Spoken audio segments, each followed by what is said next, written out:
Today I'm going to be making breaded pork chops. This recipe is from What's for Dinner. It says 6 weeks of recipes. So you get a month and a half of recipes. It's from May 16th, 2006.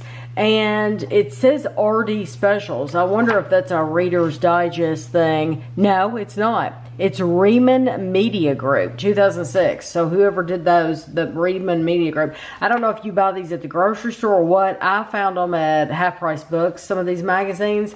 But I really like these because they go through every night. And they give you different recipes. And then over here, they'll give you like a shopping list.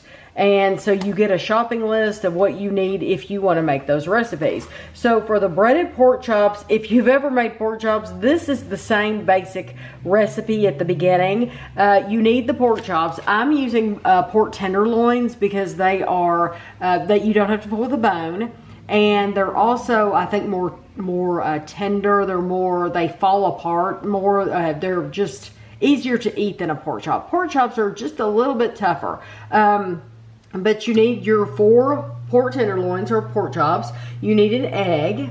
And you need 3/4 cup of breadcrumbs, which I usually never measure my breadcrumbs out. I did for this recipe, but normally I do not. We have the Great Value Italian style breadcrumbs here, but I have also bought and have in my cabinet right now the Progresso. So this is just the one that was already open. You need a container of, this is a chive and onion cream cheese spread. You need an 8 ounce, it says container. This is a 7.5 ounce container. So I guess the ounces has changed since the recipe book, but we bought the Philadelphia. You need 3 tablespoons of chicken broth, and I had the Progresso in the refrigerator already from a separate recipe, so I'm using that. 3 tablespoons of that, and then 2 tablespoons of milk. So really, at the beginning of this recipe, it's going to be just like any other pork chop recipe. You want to preheat your oven to 350 degrees.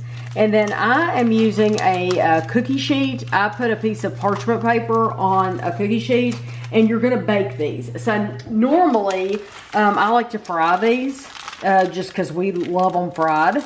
But this recipe calls for them to be baked.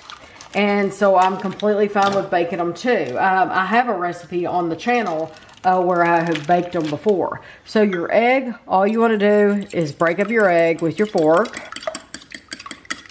And they're only calling for 1 egg. I've used 2 eggs for the same amount. So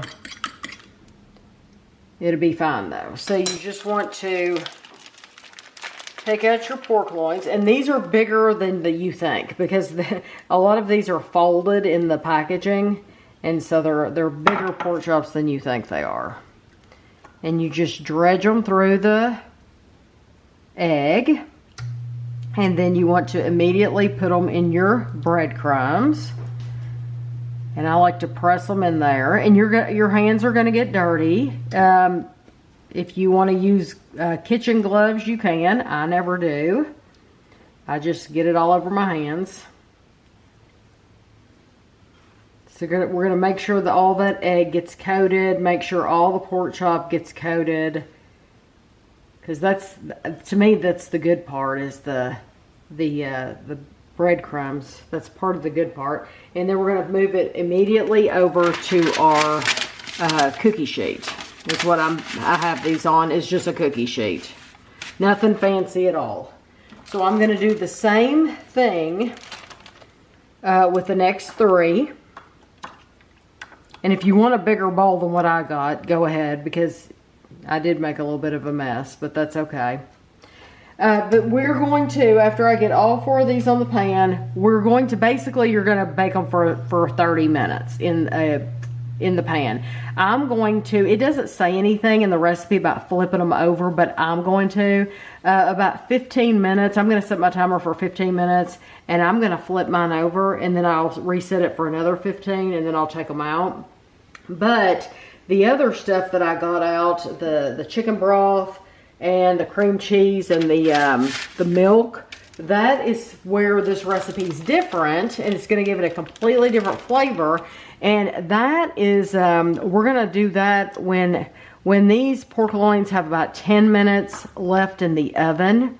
then we will come back and we'll do, basically it's going to be like a little gravy for the top.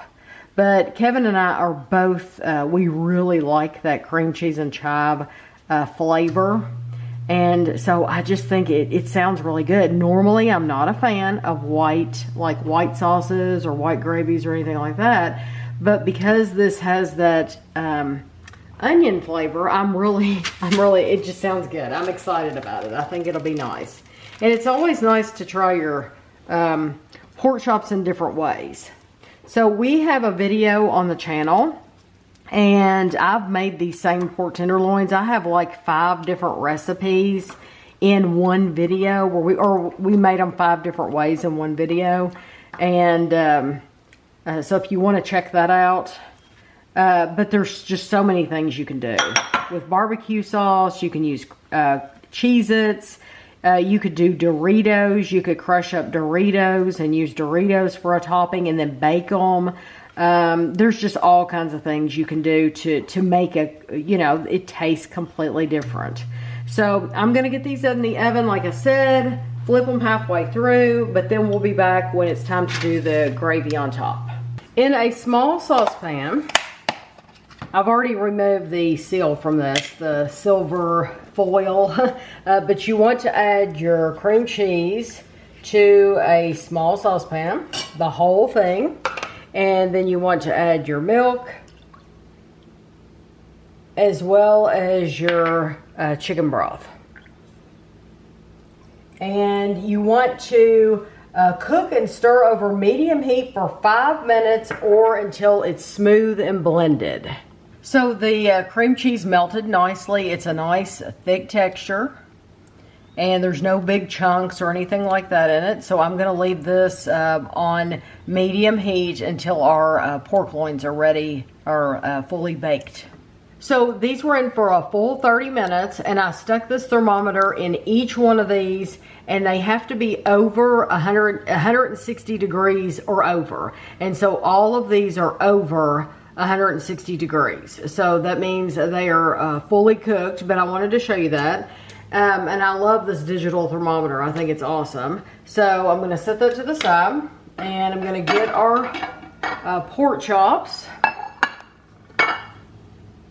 And you can see they don't get like terribly brown, but they are cooked. So put some there. Put some here.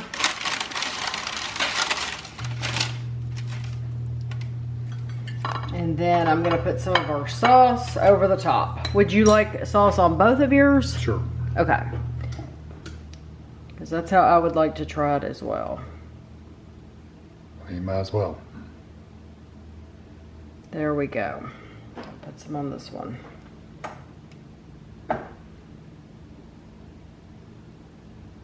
Okay.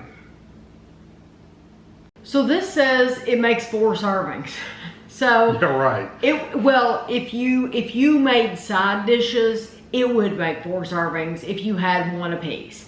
Because it says microwave potatoes are an easy side dish. Scrub and pierce 4 medium potatoes, about 1 1/3 pounds. Place on a microwave safe plate. Microwave uncovered on high for 12 to 14 minutes or until tender, turning once during cooking. Serve with butter and sour cream. So if you were to put this and a baked potato, that would be fine. Or you could take these and a box of macaroni and cheese, or stuff like that. But where Kevin and I are it's just us, then this is for us. I've never eaten less than 2 pork chops in my life.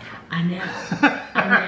So even when there were 4 of us living together, I always made more. I mean, that's just what we did, and most of us ate 2 apiece. Yeah. I want to try the pork by itself. Oh, to see what it tastes like without that? Because we usually don't just bake these. Mm-hmm. It has a good flavor. It's just not quite as crispy. Mm-hmm. Yeah. These pork ones always have a little saltiness to them. Well, and that could be the breadcrumbs as well. I have learned with these, I really like to use panko.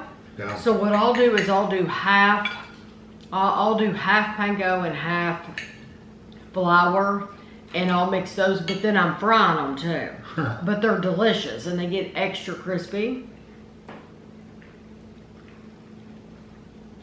I tell you what, that the chives really come through. Mm-hmm.